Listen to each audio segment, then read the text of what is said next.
Bismillahirrahmanirrahim. Assalamualaikum warahmatullahi wabarakatuh. Alhamdulillah. Alhamdulillahilladzi arsala rasulahu bil huda wa dinil haq lidhhirahu 'ala dini kullihi walau karihal musyrikun. Asyhadu an la ilaha illallah wahdahu la syarika lah wa asyhadu anna Muhammadan abduhu wa rasuluh. Allahumma salli wa sallim wa barik ala Sayyidina Muhammad wa ala alihi wa ashabihi wa man tabi'ahum bi ihsanin ila yaumiddin. Allahumma inna nas'aluka 'ilman nafi'a wa rizqan thayyiba wa 'amalan mutaqabbala. Amma ba'd. Ayyuhal ikhwah fidakumullah. Alhamdulillah kita memuji Allah Subhanahu wa taala atas segala limpahan nikmat, taufik serta hidayahnya sehingga pada malam hari ini kita bisa kembali berjumpa, berkumpul, bermuajahah, insya Allah kembali sama-sama melanjutkan ya, pengajian kita membaca kitab Al-Mulakhas fi Syarhi Kitab Tauhid yang ditulis oleh Syekh Shalih Al-Fauzan hafizallah. Ya. Mudah-mudahan apa yang kita lakukan pada malam hari ini itu mendapatkan ridho dari Allah Subhanahu wa taala dan dicatat sebagai amal soleh. Amin ya rabbal alamin. Ayolah, pada kesempatan kali ini kita akan masuk di pembahasan bab yang baru, yaitu babun minasyirki an yastaghitha bi ghairillah aw yad'uwa ghairahu. Berkata Syekh Muhammad bin Abdul Wahhab rahimahullah taala rahmatan wasi'ah wa nafa'ana bi ulumihi fi darni amin. Babun bab minasyirki, ya, termasuk bagian dari kesyirikan.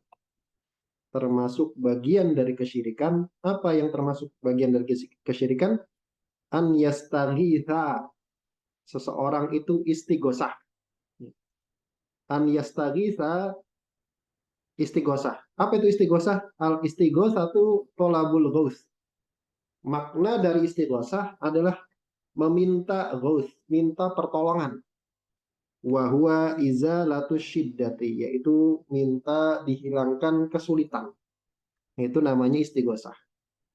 Nah, termasuk bagian dari kesyirikan, seseorang itu minta dihilangkan kesulitannya, minta pertolongan bighairillah, dengan selain Allah Subhanahu wa taala. Kepada selain Allah Subhanahu wa taala. Tentu saja konteksnya nanti sebagaimana doa, ya. Atau ya doa ghairahu, atau berdoa kepada selain Allah. Ya. Apa bedanya doa sama istighosah? Al farqu bainal istighosati wad du'a. Beda antara istighosah sama doa. Apa bedanya? Kata beliau, annal istighosata, yang namanya istighosah itu la takunu illa minal makrubi, itu tidak terjadi melainkan karena makruh, kesulitan, musibah, bencana, sesuatu yang ditakuti, bahaya besar. Wa ammad doa, adapun doa, fayakunu minal makrubi wa ghairi, maka itu bisa karena makruh, bisa karena kesulitan, musibah, wa ghairihi, atau selainnya. Ini kalau bahasa kita, istighosah itu dia lebih sempit daripada doa. Doa dia pengertiannya lebih luas. Doa itu bisa waktu kepepet, bisa waktu lapang, disebut doa. Sedangkan istighosah itu istilah khusus untuk menyebut orang minta tolong, orang berdoa waktu kepepet. Ya. Kepada selain Allah. Nah, gimana bentuknya? Ya, bentuknya seperti yang pernah saya jelaskan beberapa waktu yang lalu. Yang namanya orang istighosah, orang doa kepada selain Allah itu ada 4 gambaran. Orang minta tolong waktu kepepet kepada selain Allah itu ada 4 gambaran. Ya. Ini sering saya ulang-ulang. Kenapa? Karena ini berlaku pada semua kasus yang mirip dengan doa. Yang satu makna dengan doa. Termasuk istighosah, isti'anah, isti'adzah, minta perlindungan, dan seterusnya. Dia satu makna. Kemarin sudah kita jelaskan. Yang pertama adalah berdoa atau istighosah kepada orang yang sudah meninggal. Pada orang yang sudah meninggal. Maka ini syirik akbar. Maka ini syirik akbar, mutlakon, mutlak. Ya. Dia minta tolong kepada orang yang sudah meninggal. Wah, Syekh Fulan, nih saya lagi susah nih. Orangnya udah meninggal. Udah di kuburan. Ini saya lagi kepepet, tolong dong saya. Ini syirik akbar. Ini yang pertama. Yang kedua, istighosah atau berdoa kepada selain Allah. Tapi orangnya hidup. Masih hidup. Orangnya masih hidup, tapi goib. Ya, tapi nggak ada di apa namanya, nggak ada di tempat. Jadi dia minta tolongnya dan berdoanya lewat telepati kalau bahasa kita. Nggak lewat telepon, nggak lewat sarana komunikasi, tapi lewat telepati. Kalau teman-teman pernah lihat ya, kalau saya boleh nyebut nama gitu ya, pernah lihat videonya Gufron itu ya, anaknya Mama Gufron itu ada satu video anaknya itu kemudian minta tolong sama bapaknya, lewat telepati, istighosah sama bapaknya lewat telepati, karena kekurangan duit atau gimana gitu, saya lupa. Terus ya dia ngaku kalau bapaknya tahu gitu dengan permintaannya dia lewat telepati tadi. Kemudian bapaknya telepon, kamu ada butuh apa gitu kan. Itu yang disebut dengan minta kepada orang yang masih hidup tapi goib. Jadi gambarannya seperti itu. Nah, itu syirik akbar. Itu juga syirik akbar. Ya, istighosah atau berdoa kepada orang yang masih hidup tapi goib itu syirik akbar. Yang ketiga, istighosah atau berdoa kepada selain Allah, orangnya masih hidup, orangnya ada di tempat, tapi dia minta tolong istighosah berdoa kepada sesuatu yang hanya Allah saja yang mampu untuk melakukan. Ya, kalau doa minta diturunkan hujan misalkan. Kalau minta perlindungan misalkan minta dilindungi dari neraka misalkan. Nah itu sesuatu yang tidak mungkin dilakukan hanya oleh Allah Subhanahu wa taala. Minta dilindungi dari bencana misalkan, minta dilindungi dari bala. Nah, ini nggak mungkin dilakukan oleh selain Allah Subhanahu wa taala. Maka kalau ada orang minta perlindungan kepada makhluk hidup, hadir, tapi konten permintaannya seperti itu, maka juga syirik akbar. Doain ya dek ya.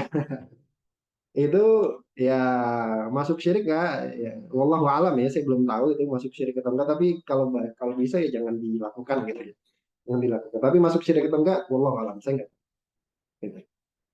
Cuma nanti saya itukan lagi ya, saya cek lagi, saya tanyakan lagi kepada guru-guru saya yang lain gitu ya. Kemudian yang berikutnya, adalah minta tolong atau istighosah kepada orang yang masih hidup, hadir, dan dia mampu untuk melindunginya. Bil fi'il, ya. Dia mampu untuk melindunginya bil kuwah. Kalau seandainya dia berusaha, dia bisa. Misalkan minta dilindungi dari perampok, misalkan. Minta dilindungi dari apa namanya orang jahat, minta dilindungi dari misalkan apa ya, ya yang semacam itulah ya. Maka itu boleh dilakukan. Nah, itu boleh dilakukan. Nah, jadi tahkiknya seperti itu. Jadi rinciannya seperti itu. Di gambaran orang istighosah, doa kepada selain Allah yang terlarang, yang tiga di awal. Sedangkan yang terakhir itu boleh. Nah, di sini beliau katakan termasuk kesyirikan. Termasuk kesyirikan. Kita lihat munasabatu hadal babi di kitab tauhid. Apa hubungannya bab ini dengan kitab tauhid? Kenapa Syekh Muhammad menaruh bab ini di dalam pembahasan kitab tauhid? Apa hubungannya? Apa korelasinya dengan kitab tauhid? Kata beliau annahu dzakara fihi naw'an min anwa'i syirki. Bahwasanya Syekh Muhammad di sini menyebutkan jenis dari jenis-jenis kesyirikan. Al-munafi li tauhidi, yang menghilangkan tauhid, yang menafikan tauhid, yang bertentangan dengan tauhid, berarti syirik akbar. Jadi yang dimaksud di sini ada syirik akbar. Kenapa? Karena dia bertentangan dengan tauhid, menghilangkan tauhid secara keseluruhan. Apa itu? Wahwa an yastaghitsa bi ghairillahi aw yadwa ghairu. Itu seseorang istighosa kepada selain Allah atau berdoa kepada selain Allah. Istighosa kalau yang borokso desa itu berarti iya. Jadi istighosahnya jangan ke yang borokso desa ya. Kenapa? Karena yang borokso desa itu bukan bukan orang yang sudah meninggal gitu. Yang borokso desa itu ya Allah gitu. Kan itu pengetahuan dasar setiap muslim bahwasanya yang menguasai langit, bumi, dan segala isinya itu Allah. Kalau bahasa Jawa kan borokso gitu ya. Ya bukan cuma desa, ya semua alam di sini yang menguasai itu Allah. Jadi kalau secara logika gitu ya, secara logika dia sedang minta perlindungan kepada sesuatu yang tidak berwenang, gitu. Tidak punya wewenang. Kayak misalkan kita minta perlindungan kepada orang yang tidak berwenang di negeri itu. Itu salah alamat, ya. Salah alamat. Karena salah alamat maka nggak akan direspon gitu ya. Misalkan kita minta perlindungan kepada dinas pemakaman misalkan gitu. Kita telepon malam-malam dinas pemakaman, lu saya lagi kerampokan gitu. Ya diketawain gitu. Kenapa? Karena nggak nyambung. Itu bukan wewenangnya dia gitu. Nah, kira-kira seperti itu. T, kita lanjutkan. Nah, kemudian beliau membawakan beberapa dalil. Membawakan beberapa dalil untuk menguatkan judul bab. Artinya, apa buktinya gitu? Apa dalilnya kalau ada orang istighosah dan berdoa kepada selain Allah? Itu syirik. Apa buktinya? Beliau membawakan dalil yang pertama adalah surat Yunus ayat 106. Sebenarnya ini 106 dan seterusnya ini sebenarnya harusnya dijadikan satu ya, 106, 107 ya. Kata beliau, wa qaulillahi ta'ala, firman Allah Subhanahu wa ta'ala, wala tad'u min dunillahi ma la yanfa'uka wa la yadurruka. Fa in fa'alta id fa innaka idzan minadh dhalimin. Kata Allah Subhanahu wa ta'ala, wala tad'u, dan janganlah kamu. Nah, kamu di sini, kamu di dalam ayat ini yang dimaksud adalah Nabi Muhammad sallallahu alaihi wasallam, Nabi kita Muhammad sallallahu alaihi wasallam. Kata Allah Subhanahu wa taala, wahai Muhammad, jangan kamu berdoa. Jangan kamu berdoa min dunillah, kepada sesuatu selain Allah. Kepada sesuatu selain Allah yang malayan fauka, yang tidak bisa memberikan manfaat kepadamu. Ai in abatah. Kalau kamu menyembah dia, kalau kamu ibadah kepada dia, dia nggak bisa ngasih manfaat. Dia nggak bisa ngasih manfaat. Wala yadurruka, dan juga nggak bisa ngasih mudarat. Dan juga nggak bisa ngasih mudarat ilam ta'budhu. Kalau kamu nggak nyembah dia. Nah, jadi kata Allah Subhanahu wa taala, wahai Muhammad, jangan kamu menyembah, jangan kamu berdoa kepada selain Allah pada sesuatu yang nggak bisa ngasih manfaat kepadamu kalau kamu ibadah kepada dia, dan nggak bisa ngasih mudarat kepada kamu kalau kamu nggak nyembah dia. Fa'in fa'alta, kalau kamu melakukan itu, kalau andai kamu melakukan itu, maksudnya da'auta min dunillah, andai kamu berdoa, andai kamu beribadah kepada selain Allah, ma la yanfa'uka wa la yadurruka, yang nggak bisa ngasih manfaat dan mudarat, fa innaka idzan, maka sesungguhnya kamu ketika itu minadh dhalimin, termasuk orang zalim. Benar-benar jadi bagian dari orang zalim. Ai minal musyrikin, termasuk orang musyrik. Maksud dari zalim di sini adalah musyrik. Jadi kata Allah Subhanahu wa taala, kamu wahai Muhammad, meskipun kamu nabi gitu ya, kalau kamu sekali aja andai melakukan perbuatan kesyirikan dengan berdoa kepada selain Allah, kamu termasuk orang syirik. Kamu termasuk orang musyrik. Kenapa disebut zalim di sini? Fa inna syirka a'dhamud dzulmi, karena syirik itu termasuk kedzaliman terbesar. Jadi syirik itu termasuk kedzaliman terbesar. Sekarang kita lihat dulu makna global dari ayat tadi. Kalau tadi itu kan mufrodat ya, kosakatanya ya. Sekarang makna globalnya. Kata beliau al-makna al-ijmali ayat. Makna global dari ayat ini. Kata beliau, yanhallahu nabiyahu an yad'u ahadan min sa'iril makhlukina. Dalam ayat ini Allah Subhanahu wa taala itu melarang nabinya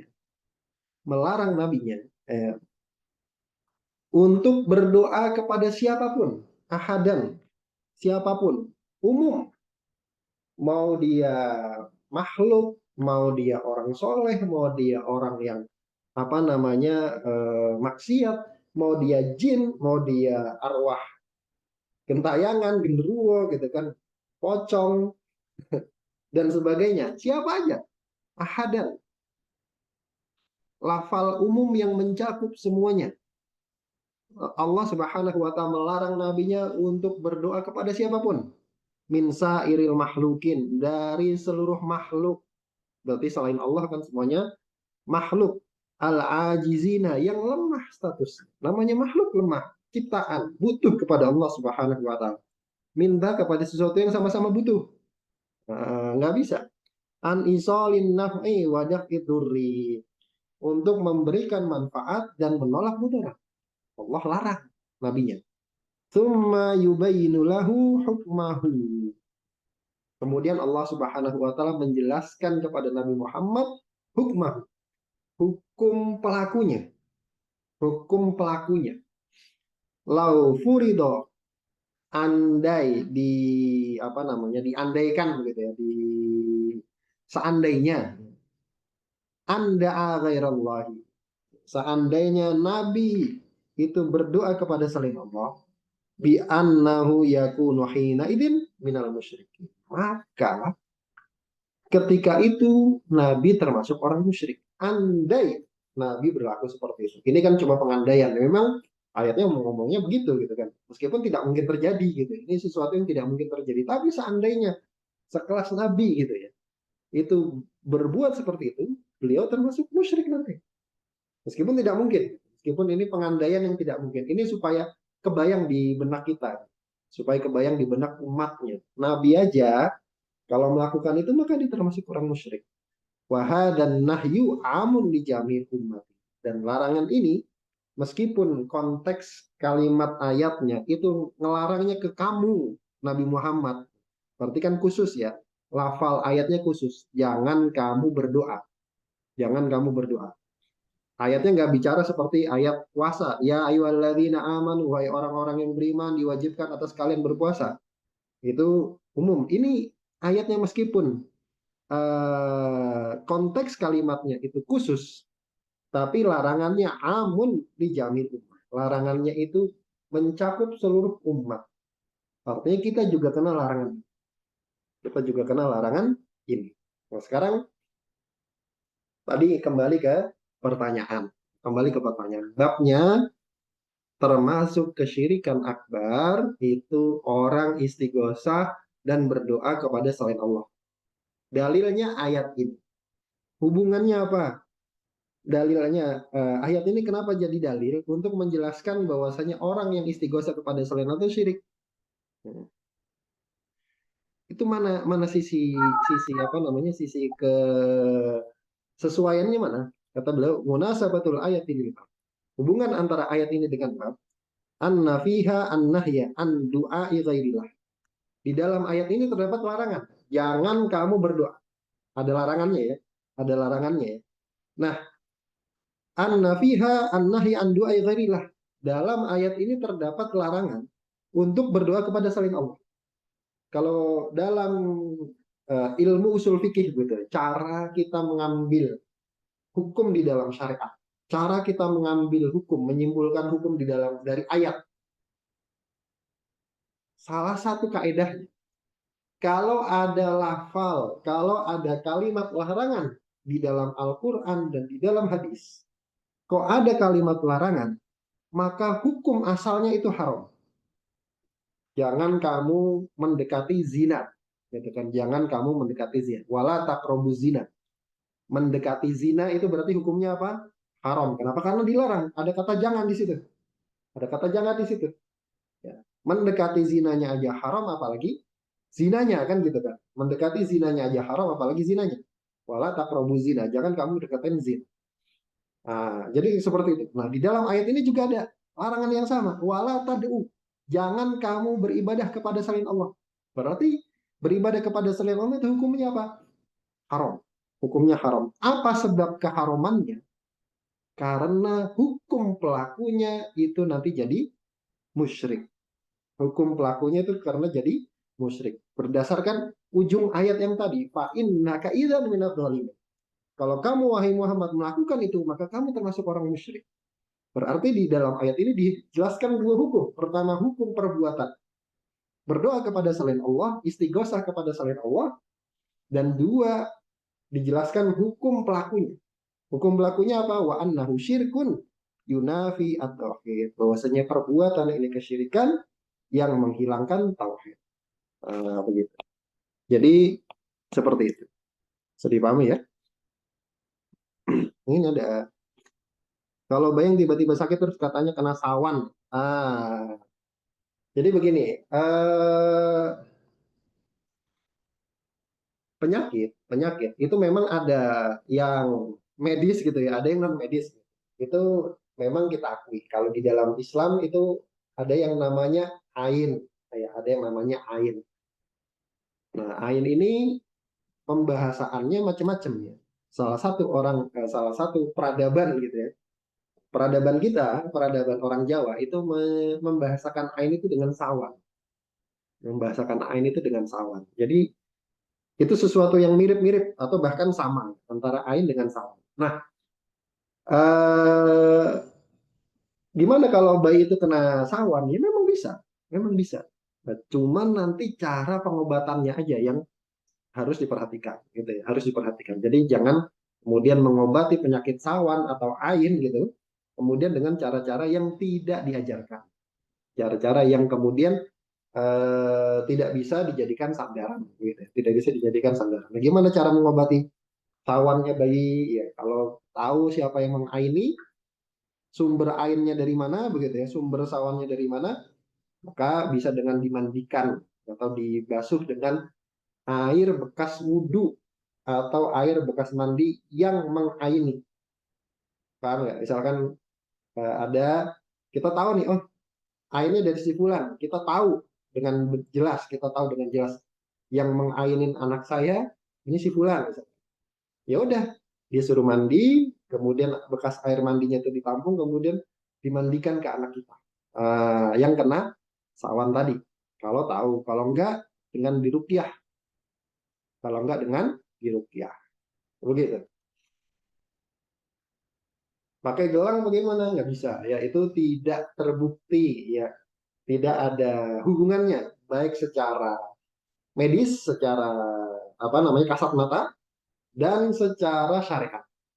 Kemarin sudah kita bahas bahwasanya sebab itu harus memenuhi dua hal supaya kita sah katakan sebagai sebab.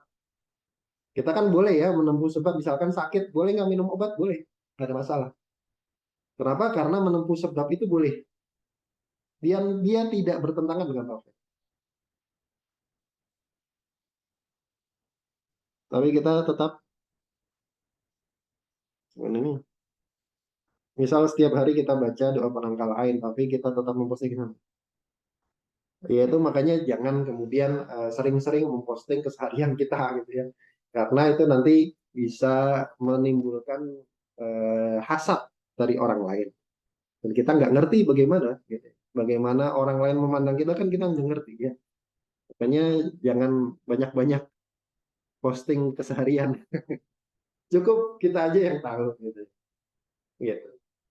Kemudian ma yustafadu minal ayat, faedah dari ayat. Ada tiga. Yang pertama, anna du'a ghairillahi syirkun akbar. Bahwasanya berdoa kepada selain Allah itu syirik akbar. Kenapa? Karena berlaku kaedah. Berlaku kaedah. Dalam ayat ini dijelaskan bahwasanya berdoa kepada selain, berdoa itu adalah ibadah. Ya, berdoa itu adalah ibadah. Dibuktikan dengan apa? Dibuktikan dengan Allah melarang untuk menjatuhkan ibadah kepada selain Allah. Jadi kenapa doa di dalam ayat ini itu kita katakan ibadah? Apa buktinya? Karena Allah melarang untuk berdoa kepada selain Allah. Jadi Allah memerintahkan doa hanya kepada Allah saja. Berarti doa itu ibadah. Kenapa? Karena nggak mungkin Allah memerintahkan sesuatu kecuali memerintahkan sesuatu hanya untuk dia, kecuali sesuatu itu adalah ibadah. Nah, memalingkan ibadah kepada selain Allah itu adalah kesyirikan. Kaidahnya begitu. Bisa dipahami nggak? Nah, itu yang pertama. Yang kedua, anna aslahan nasi lau da'a ghairallahi sara minadh dhalimina ay musyrikina fa kaifa bighairi. Kata beliau, berdasarkan ayat ini, orang yang paling soleh sekalipun, lau da'a ghairallahi, seandainya dia berdoa kepada selain Allah, sara minadh dhalimina, maka dia termasuk orang dhalim, ay musyrikin, yaitu termasuk orang musyrik, fa kaifa bighairihi, maka bagaimana lagi dengan orang selain beliau. Yang dimaksud dengan aslahan nas, manusia yang paling soleh ini siapa? Rasulullah Muhammad Sallallahu Alaihi Wasallam. Di seandainya, begitu. Kemudian yang ketiga, bayanu ajzi alihatil musyrikina wa butlanu ibadatiha. Ayat ini menjelaskan batilnya, ayat ini menjelaskan lemahnya sesembahan orang-orang musyrik. Kenapa? Karena di dalam ayat ini dikatakan nggak bisa ngasih manfaat dan mudarat. Nggak bisa ngasih manfaat dan mudarat. Berarti sesuatu yang nggak bisa ngasih manfaat dan mudarat itu lemah. Wa butlanu ibadatiha, dan batilnya peribadatan kepada selain Allah. Kenapa batil? Karena beribadah kepada sesuatu yang nggak bisa ngasih manfaat dan menolak mudarat. Begitu. Kemudian, ini dalil yang pertama. Dalil yang kedua yang dibawakan oleh Syekh Muhammad penulis masih surat Yunus, tapi ayat setelah ayat 107.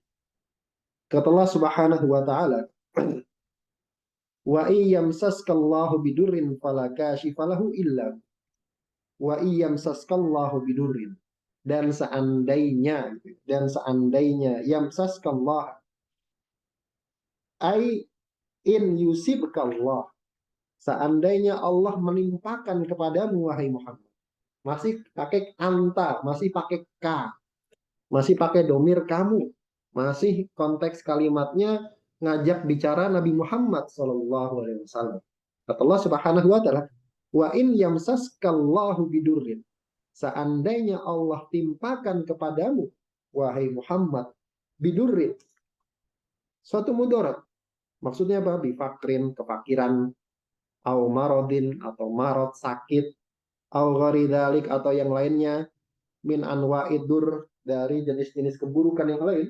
Seandainya Allah timpakan kepadamu, fala kashifalahu illa huwa, fala kashifalahu, maka tidak ada yang bisa kashif, mengangkat, la rafi'alah, tidak ada yang bisa mengangkat, tidak ada yang mampu mengangkat musibah tersebut, mudarat tersebut, illa huwa, melainkan Allah. Melainkan Allah. Nah, ini juga salah satu makna dari la ilaha illallah. Tidak ada yang mampu untuk menghilangkan mudarat melainkan Allah Subhanahu wa taala. Salah satu makna. Wa iyyuridka bi khairin, dan seandainya Allah Subhanahu wa taala yuridka, mentakdirkan kamu, menginginkan kepadamu, berarti mentakdirkan kamu bi khairin, dengan satu kebaikan. Allah pengen menimpakan, memberikan kamu wahai Muhammad satu kebaikan, fala radda li fadlihi, maka tidak ada yang bisa menolak. Ai la dafi'an, enggak ada yang bisa menolak li fadlihi, kemurahan Allah tersebut, kebaikan Allah tersebut. Yusibu bihi may yasha'u min ibadih. Allah Subhanahu wa taala itu menimpakan, memberikan bihi, dengan fadlnya Allah Subhanahu wa taala, dengan kemurahannya Allah tersebut, man yasha'u min ibadi, siapa saja yang Allah kehendaki dari hambanya. Wa huwal ghafurur rahim, dan Allah itu Maha Pengampun lagi Maha Penyayang. Sekarang kita lihat makna global dari ayat ini. Kata beliau, al makna al-ijmaliyul ayat, makna global dari ayat ini, yukhbiru ta'ala, Allah Subhanahu wa taala mengabarkan di dalam ayat ini, bentuknya khabar, bentuknya berita. annahu al-mutafarridu bil mulki wal qahri wal ata'i wan naf'i wad durri, ya, wal man'i wad durri wan naf'i duna ma siwa. Bahwasanya Allah lah satu-satunya. Allah lah yang Maha Esa. Dalam hal apa? Bil mulk, dalam kerajaan, dalam menguasai. Wal qahri, dalam kekuasaan, dalam memaksa. Jadi Allah satu-satunya zat yang esa dalam memaksa semua alam semesta yang ada di dunia ini, baik alam langit maupun alam bumi gitu, yang di atas maupun di bawah. Allah kalau sudah memaksa, sudah berkehendak, nggak ada yang bisa nolak, karena Allah yang memaksa. Wal ata, dan Allah satu-satunya yang berhak, satu-satunya yang bisa memberi. Wal mana, dan Allah satu-satunya yang bisa mencegah. Yang ngasih Allah, yang nyegah juga Allah. Wadurri wan naf'i, Allah satu-satunya yang bisa memberikan mudarat, mendatangkan mudarat, menolak mudarat. Wan naf'i, dan juga Allah satu-satunya yang bisa memberikan manfaat atau menolak manfaat. Duna ma siwa, bukan selain Allah Subhanahu wa taala. Nah, maka konsekuensinya, ya, makna dalalah iltizamnya gitu ya.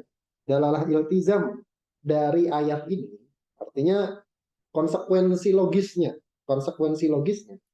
fayal zamu min dzalik, konsekuensi logisnya, iltizamnya, apa namanya, dalalah iltizam dari berita tadi, bahwasanya Allah yang Maha Esa begini begini begini, an yakuna huwal mad'u wahdah al ma'budah wahdah duna ghairi. Maka Allah itu satu-satunya yang disembah, satu-satunya yang ditujukan doa, dan satu-satunya yang disembah duna ghairihi, bukan selainnya. Itu konsekuensi logisnya. Iltizamnya begitu. Dalalah iltizamnya begitu. Mimman la yamliku li nafsihi darran wala naf'an. Dari sesuatu yang tidak menguasai untuk dirinya sendiri. Tidak menguasai untuk dirinya sendiri darran wala naf'an. Menguasai mudarat ataupun manfaat. Fadlan an yamlikahuma li ghairihi. Lebih-lebih lagi menguasai mudarat dan manfaat untuk orang lain. Artinya selain Allah itu tidak bisa menguasai untuk dirinya sendiri. Dirinya sendiri dia nggak bisa kuasai. Dirinya sendiri nggak bisa dia kontrol untuk dapat manfaat atau mudarat. Ini sesuatu yang diterima oleh akal. Manusia itu dia nggak bisa kontrol manfaat dan mudarat dirinya sendiri. Kalau Allah bilang sandung, sandung dia. Kalau Allah takdirkan jatuh, jatuh dia. Kalau Allah takdirkan sakit, sakit dia. Dia nggak bisa ngontrol dirinya. Nggak bisa ngontrol dirinya. Artinya makhluk semuanya seperti ini. Fadlan an yamlikahuma li ghairihi. Nguasain dirinya sendiri aja nggak bisa, lebih lagi nguasain untuk orang lain dapat manfaat dan menolak mudarat. Nah, itu konsekuensi logis. Nah, sekarang pertanyaannya, kenapa ayat ini jadi dalil loh gitu ya? Untuk menjelaskan bahwasanya istighosah kepada selain Allah itu syirik. Istighosah kepada selain Allah itu terlarang dan syirik. Istighosah kepada selain Allah dan berdoa kepada selain Allah itu hukumnya haram dan pelakunya musyrik. Apa hubungannya? Kata beliau, munasabatul ayatil bab, hubungan antara ayat ini dengan bab, anna fiha bayan istihqaqillahi li ibadati bidduai wa nahwihi. Bahwasanya di dalam ayat ini terdapat penjelasan berhaknya Allah Subhanahu wa taala untuk ditujukan ibadah. Ya. Jadi dalam ayat ini Allah menyatakan, Allah memberitakan bahwasanya dirinya lah yang berhak untuk dijadikan untuk ditujukan ibadah. Biddu'a, dengan berdoa, wa nahwi, dan yang semacam. Istighosah masuk ke dalam doa, kan gitu kan. Wa anna du'a ghairihi, dan bahwasanya berdoa kepada selain Allah karena Allah mengabarkan bahwasanya dirinya satu-satunya yang bisa memberikan manfaat dan mudarat, maka konsekuensinya doa ghairihi, berdoa kepada selain Allah, syirkun, adalah kesyirikan. Kenapa? Li'annahu la yanfa wa la yadur. Karena tidak bisa memberikan manfaat dan juga tidak bisa menolak atau memberikan mudarat. Maka ayat ini menjadi dalil bahwasanya Berdoa kepada selain Allah itu haram, terlarang, dan juga pelakunya itu musyrik. Juga karena memang hubungannya masih dengan ayat sebelumnya ya, begitu. Karena memang ini masih satu rangkaian ayat 106, 107. Kemudian ma yustafadu bilal ayat. Faedah dari ayat ini. Faedah dari ayat ini. Apa saja faedah dari ayat ini? Ada 4. Yang pertama, wujubu ifradillahi ta'ala bi tauhidil uluhiyah. Ayat ini menunjukkan wajibnya mengesahkan Allah Subhanahu wa taala dengan tauhid uluhiyah. Artinya wajib mengesahkan Allah dalam ibadah. Kenapa? Karena kondisinya Allah Subhanahu wa taala seperti itu. Ini yang disebut dengan dalalatul iltizam. Dalil iltizam, dalil konsekuensi. Jadi dalil itu enggak harus mantuk begitu ya. Wahai orang-orang yang beriman, kamu jangan menyembah selain Allah. Enggak harus itu. Maksudnya tidak cuma begitu cara berdalil. Ada juga cara berdalil yang disebut dengan dalalatul iltizam. Dalalatul iltizam, yaitu dalil konsekuensi. Dalil konsekuensi di luar konteks kalimat, tapi dia nggak bisa dipisahkan. Nah, gampangnya begitulah. Ini sebenarnya pembahasan usul fikih ya. Mungkin kalau teman-teman pernah belajar usul fikih, mungkin dia akan tahu yang disebut dengan dalalatul iltizam, dalil konsekuensi. Karena Allah Subhanahu wa taala menyebutkan bahwasanya dirinya lah satu-satunya yang bisa menolak mudarat dan memberikan manfaat, maka konsekuensinya berarti wajib mengesahkan Allah Subhanahu wa taala dengan tauhid uluhiyah. Jadi paham ya? Li tafarrudihi bi tauhidir rububiyah. Karena kemahaesaan Allah dengan tauhid uluhiyah, dengan tauhid rububiyah. Artinya Allah Maha Esa dalam tauhid rububiyah, dalam memberikan manfaat dan mudarat, berarti konsekuensi logisnya Allah juga Maha Esa dalam ibadah. Jadi paham ya? Ini nomor 1. Kemudian nomor 2, faedah dari ayat ini adalah butlanu du'ai ghairillah.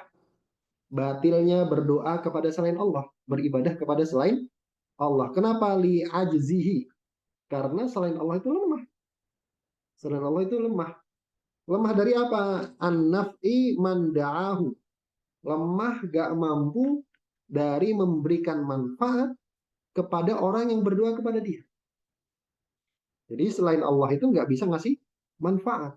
Berarti kan lemah. Wadaf idurri anhu. Dan juga nggak bisa menolak mudarat dari orang yang berdoa kepada dia. Berarti lemah juga. Kemudian faedah yang ketiga dari ayat ini adalah itsbatul masyiati lillahi subhanah. Ayat ini menetapkan sifat masyiah, sifat kehendak bagi Allah Subhanahu wa taala. Dari mana? Dari ayat tadi Allah memberikan dengan fadilahnya, dengan kemurahannya siapa saja yang Allah kehendaki. Berarti ayat ini menunjukkan bahwasanya Allah itu punya kehendak. Allah itu punya sifat masyiah. Allah itu punya sifat berkehendak. Punya sifat berkehendak. Berbeda dengan orang yang mengatakan bahwasanya Allah itu tidak punya kehendak. Jadi manusia itu free will, bebas, lepas dari kehendak Allah. Enggak. Kemudian yang keempat, isbatu sifatil maghfirati war rahmati lillahi subhanahu. Ayat ini juga menetapkan dua sifat bagi Allah, yaitu sifat apa? Sifat maghfirah, sifat mengampuni war rahmat, dan sifat merahmati, sifat memberikan ampunan dan rahmat. Kenapa? Emang ada orang yang bilang Allah nggak punya sifat mengampuni dan nggak punya sifat rahmat? Ada. Jadi menurut mereka sifat mengampuni dan sifat rahmat itu bukan sifat Allah. Bukan sifat Allah. Sifat Allah itu irodah.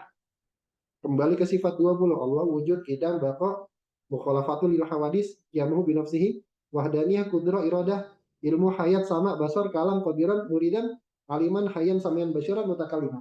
Ada sifat maghfirah dan rahmat nggak di situ? Nggak ada.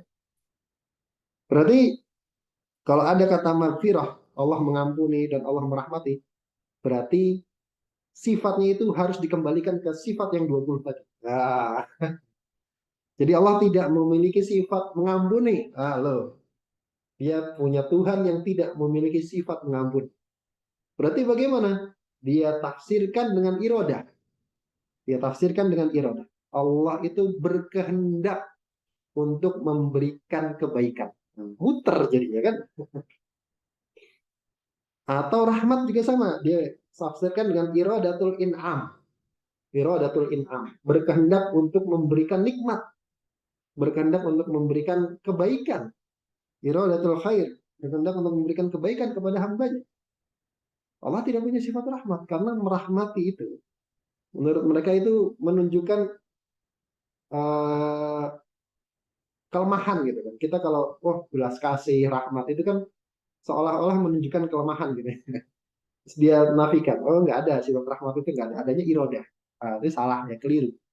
Di dalam ayat ini ditetapkan dua sifat, yaitu sifat maghfirah dan sifat rahmat, sifat mengampuni dan sifat merahmati bagi Allah Subhanahu wa taala, ala ma yaliku bijalalihi, sesuai dengan yang layak bagi keagungan dan kemuliaan Allah Subhanahu wa taala.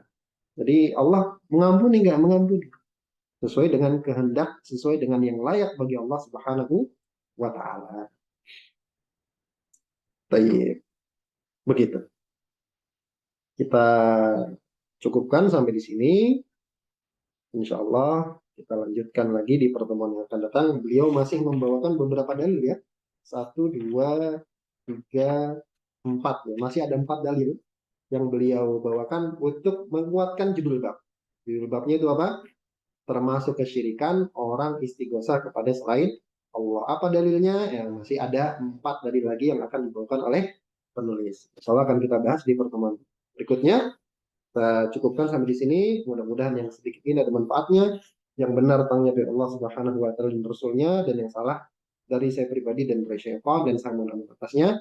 Kita tutup dengan membaca doa kafaratul majelis. Bismillahirrahmanirrahim. Subhanakallahumma wa bihamdika asyhadu an la ilaha illa anta astaghfiruka wa atubu ilaik. Assalamualaikum warahmatullahi wabarakatuh. Jazakumullah khairan barakallahu.